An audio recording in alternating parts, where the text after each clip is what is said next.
البته سکوتی نوبتی ماست و این سکوتی نوبتی ما و شما روانه شده است که به باطن خود وارد شویم. فکرهای خود را، پیش نظر خود را، حسیاتهای خود را، احساسهای خود را ما و شما به یک معتدلیت بیاریم. ما آنها را در حالت موازنت قرار بدهیم تا اینکه باطن ما انعکاس کننده واقعیت اساسی اطراف ما و شما شود. چون مینه اطراف و انعکاسی درست کرد، آن وقت البته ما و شما با جمعیت، با طبیعت هماهنگیم و از مناقشه چی با جمعیت و چی با طبیعت بیرون میشویم و ما میفهمیم که یک چیزی هست، یک قوه یگانه هست که آن هرچند که در درون خود قوه‌های به هم ضد داشته باشد، مبارزه برنده دارد، ولی در کل آنها عموم هستند. بیچنین قوه‌های به هم ضد پیشرفت نمی شود. بیچنین قوه‌های به هم ضد تمدن برهم میخورد و همه موفقیتی که ما و شما در زندگی به دست میاریم از آن جمله سالم و صحت میشیم. این در نتیجه این همان مناقشه ها، ضدیت های باطنی ما و شما که یکی از آن ایده ها، عقیده ها غالب می آید و آن سبب رشد، پیشروی و دستاوردهای خوبی یک شخص می شود و این شخص می تواند به اطراف خود تأثیر رساند اگر این ایده عقیده اطرافیان را هم به موفقیت برد، امنیت و زندگی خوب را تامین کند. این است که واسه شده این ایده ها سببی باز هم بقوتر و بقوتر شدن و در عموم سببی خوشبختی نه تنها یک آدم، یک عائله، یک جمعیت، بلکه بشر می شود. ما که حالا می بینیم عقیده های زیاده چه کسانی می گویند که در زمامداری جهان مسئولند، ولی دانسته مانند که هیچ وقت آنها موفق نمی شوند اگر از معنویات بزرگ فرهنگ ما استفاده نبرند. چون که عقل آن وقت بزرگ می شود و آن وقت درست کار می کند که حقیقت را دریابد تا که به زینه خیرات نرسد. پس خیرات در معنویات ماست.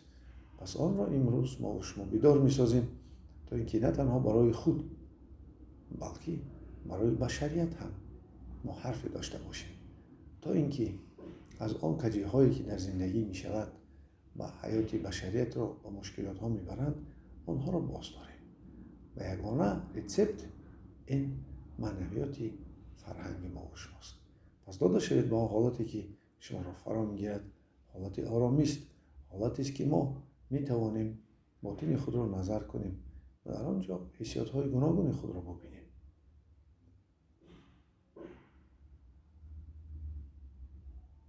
اولین پرده ای که در نتیجه تحولات به ما رسیده است، این پرده حس است. حسیات. بدن خود را حس کنید.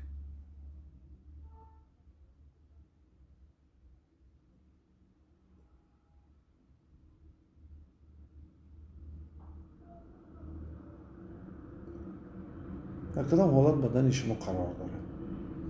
اگر شدت های گوناگون هستند، شدت ها را برهم زنید.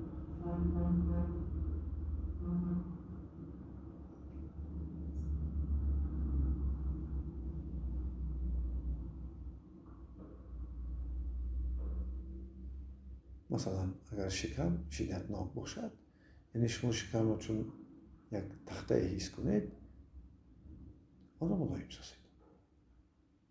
نرم کنید. روده ها را نرم کنید. جگر، تلخه، حدود زیر میده، گرده ها را، میده، عضوهای دیگری که در شکم هستند نرم و ملایم سازید.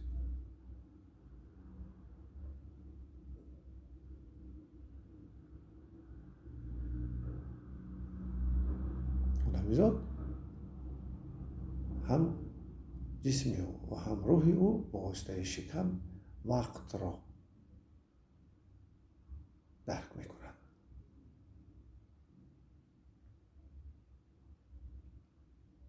اینه که اون چکره، اون راه روحی که در شکم هست پیوسته است با نام صبور و این صاحب وقت اثرات او را در هستی ما معین میکند. پس نرم سازید شکم خود را، ملایم گیرید تا اینکه آن استرس ها، آن اذیت هایی که در دوام روز و عموما در دوام عمر گرفته اید که آنها ناف را به درون، یعنی راه روحی بالای ناف را به درون میاندازند، آن را باز ما به جای خود میگذاریم. مانند آن است که ما اگر آستین لباسمان را به درون کشیده باشیم،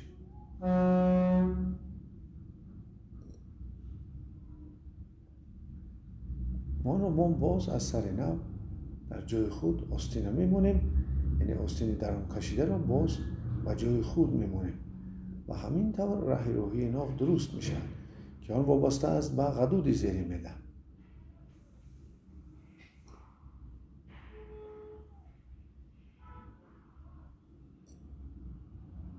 غدود زیری میده یعنی که این غدود اندوکرینی و بدن ما فرمنت های حل کننده غذا که از این رو سر کرده غذا جبیش آن درست می شود، غذا حل کنی رویش خوب را می گیرد و انسولین حاصل می کند که غذای جبیده در گوشت و پوست وارد شود.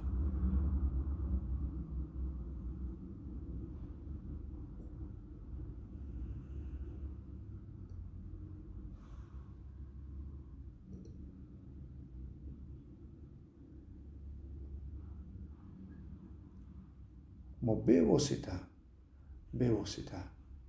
تأثیرات تارهای عصب را به غدودها کم می‌بینیم. بیشتر آنها با شکل گمارلی، یعنی پرتافتن گرمان در خون و گردش خوردن و رفته رسیدن به عضو نشانرس، تأثیر عصب را با آنها می‌بینیم، زکز آنها را می‌بینیم، درخواست آنها را می‌بینیم. ولی همه غدودهای عضوهای ما وابسته‌اند به قوه‌های الکترومغناطیسی کیهان و قوه‌هایی که در اطراف ما و چشم نمی‌نمایند، ما آنها را حس می‌کنیم.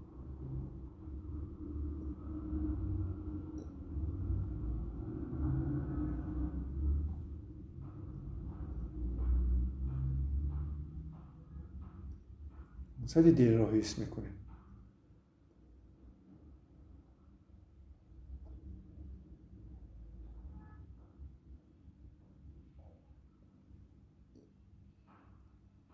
تاجیکانی ما میگن دل می‌افتد.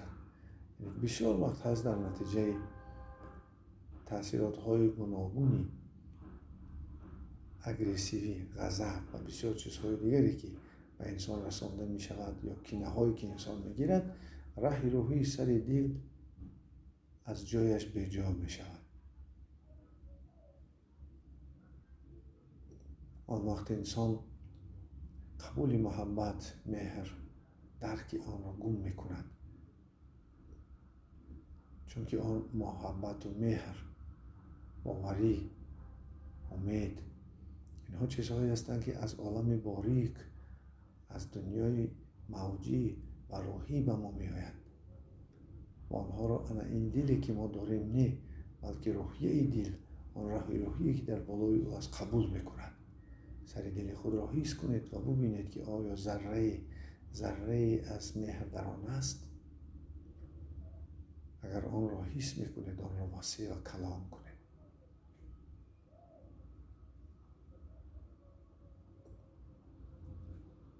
راه روحی سر دل مانند دروازه هایی که در عمارت های بخارای کهنه یا که در در بعضی مسجد ها ما میبینیم، چنین راه روحی دارد و آن را مهر و محبت بانی میکنند.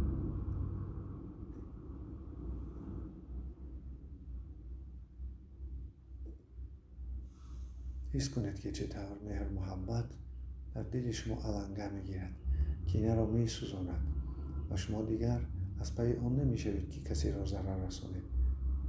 معنی زندگی شما تقسیمات مهر، محبت و امید و باوری است.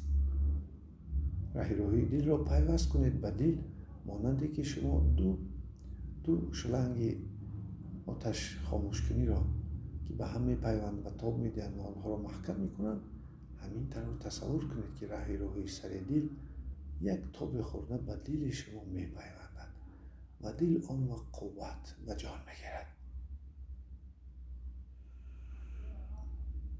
و نور عجیب مهر و باوری با واسطه دل به قلب میرود. سر دل سبک شده، پرده سیاه و وزمینی از آن گرفته می شود. زنجیرهای بسته قفس سینه گشاده شده، نفس کشی آزاد با کار سرخ روده و غدود تیموس که ایمونیتت مسئولیت ما را مکتب عالیش هست با کار شروع نموده، همه آن ناراحتی هایی که در بدن هستن برطرف می کند. گزک، التهاب یعنی وسپلینی ها را از بدن ما می زند و سببی به قوت شدن ایمونیتت ما نسبت بیماری ها می شود. و البته بدن ما بر بسیار بیماری ها از آن جمله به حجیره های رق هستند که بیماری سرطان میارن، آنها را مغلوب می کنند. این شای خدا.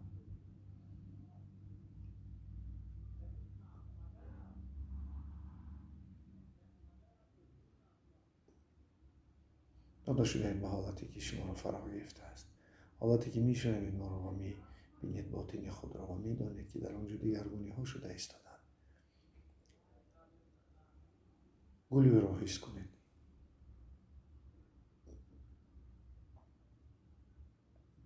گلو چون خفگی و رنجش پیدا شود مثل غنچه می شود، غنچه گل، و وقتی که شما این چیزها را برهم زنید گلوی شما می شکوفد مانند گل.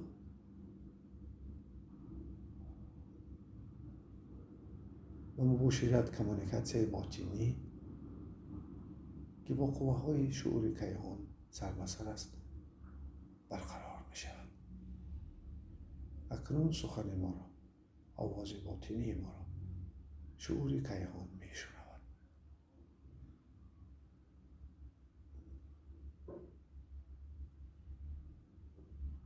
گل نرم شده در گلو غدود سپر شکل و غدود نزد غدود سپر شکل هست. اینها وابسته هستند به مدیله ماده ها که از این رو سرکرده این گرمان ها درست حاصل می شوند و سبب درست شدن این مدیله ماده ها می شود و در هر عضوی که مدیله ماده ها درست شد، داد و گرفت ماده ها درست شد، جا با جا گذاشته شد، آن عضو صحت و سالم گشته کار خود را درست می کند.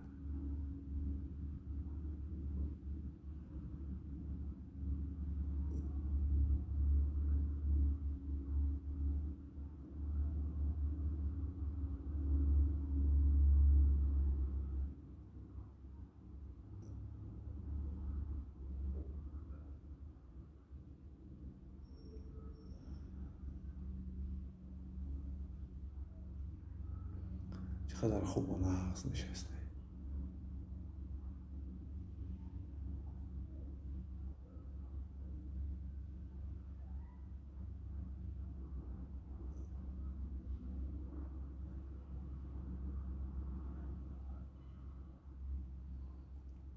گلو می شکوفد.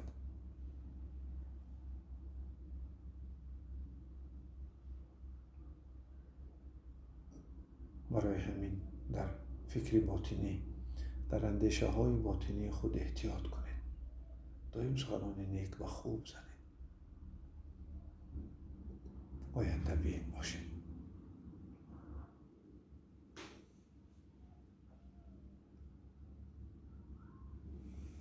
دستان خود را در حالت شدت قرار ندهید. اگر آنها پایان فرایند سر دهید آنها را. آرام باشید. چهره خود را حس کنید که نرم و ملایم شده. زبان نرم و ملایم می شود. زبان مانند پرنده‌ای که در لانه خود می خوابد همین طور به زمین می شیرد. با کام نه، و لانه خود زمان در دهان لانه خود را دارد.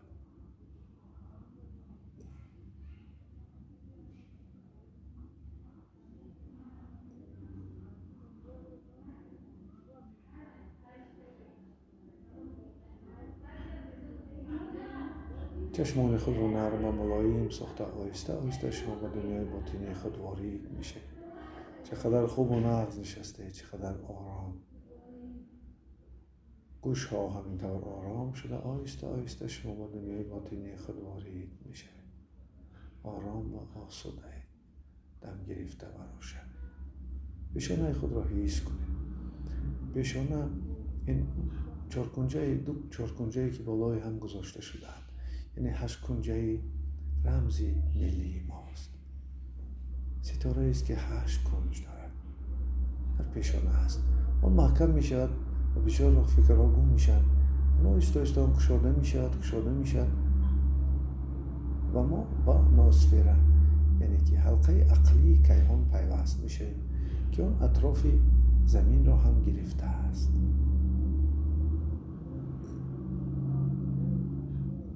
از این رو سر کرده فکرهای عالی، فکرهای سازنده، فکرهایی که برای مردم فایده آور، برای خلق فایده آور، برای منفیتی اما با هم اطرافیان است پیدا می شود.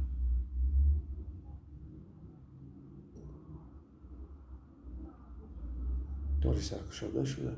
این مانند گنبدهای بالای مسجدها هست که در تاری سری ما چنین گنبد روحی هست که آن البته برای جنبش نوری کیهان روانه شده است.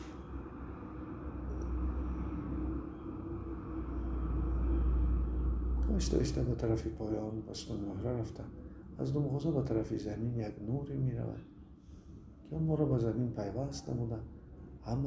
همه انرژی و نیروی منفی از بدن ما به طرف زمین می رود.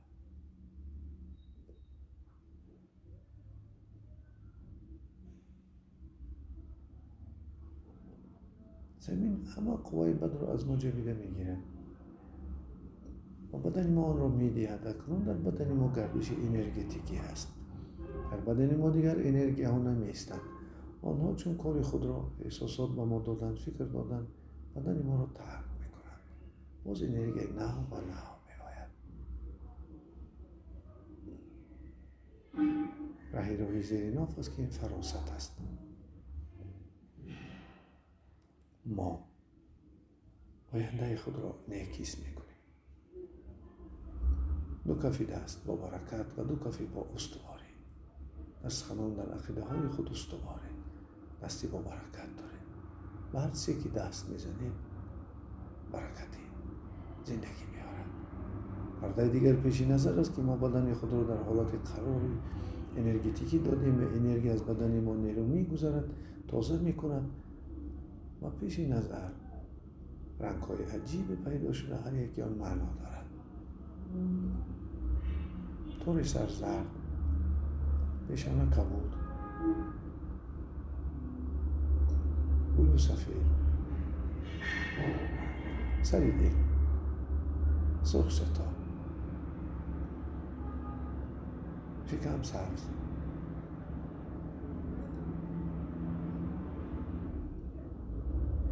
زیر ناف نارنجی، استون مهره، جگری.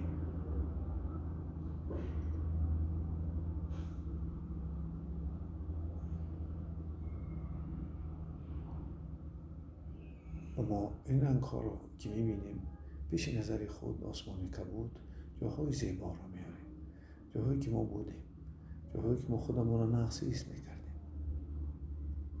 و معینه چیزهای خوب و بهترین را اکنون دائم پیشکش میکند. دائم باطن ما را در حالت احساس مثبت قرار میدهد. فکرهای سازنده، فکرهای موقع ساز.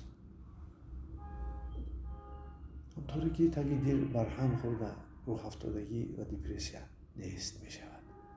اون چیزی که پیش ما را می توانست ناراحت کند، اکنون در نظر ما ناچیز می شود. آن عملهایی که پیش ما می کردیم بر ضرر بودن، آنها را ما می توانیم آزاد از خود دور کنیم.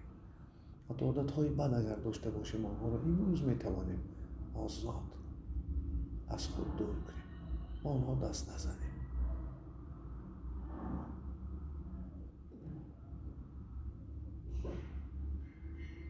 و فکرها رو مشاهده کردم. یکی از کلمه های زیبا را ما در زبان قلب خود تکرار میکنیم: نور، یا نور، یا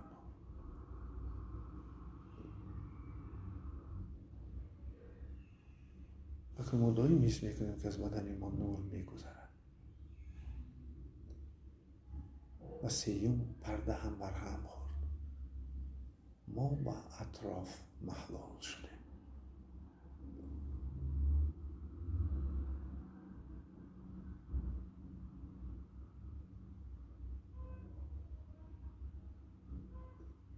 ولی فردیت خوشی ما هست.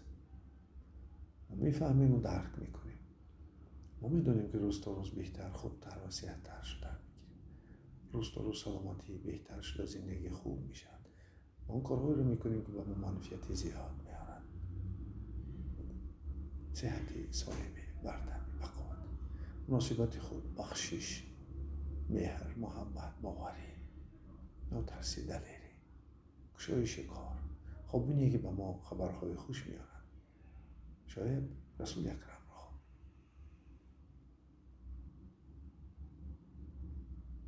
فرشتگان به ما خبرهای خوش میارن.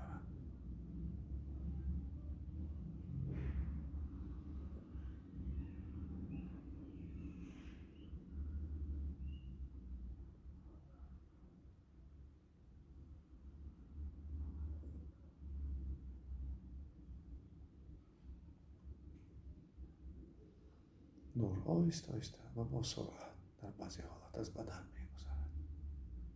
ما خیلی خوب، درست و آسان نشستیم. دمگیری تن شما و هم روحی شما سبک و روشن دم گرفته، خرسند، خوشبخت، آزاد. بدن سبک یا پرده سیاه و زمینی را از بدن ما کنده پرداختند. چشمان تازه، گوشاش و نما، فکر روشن، سر تحلیل خوب دارد. خوابی نغز شب، روزانه بقوت، مهر، محبت، باوری، همکاری، همزیستی. آهسته آهسته چشمان خود را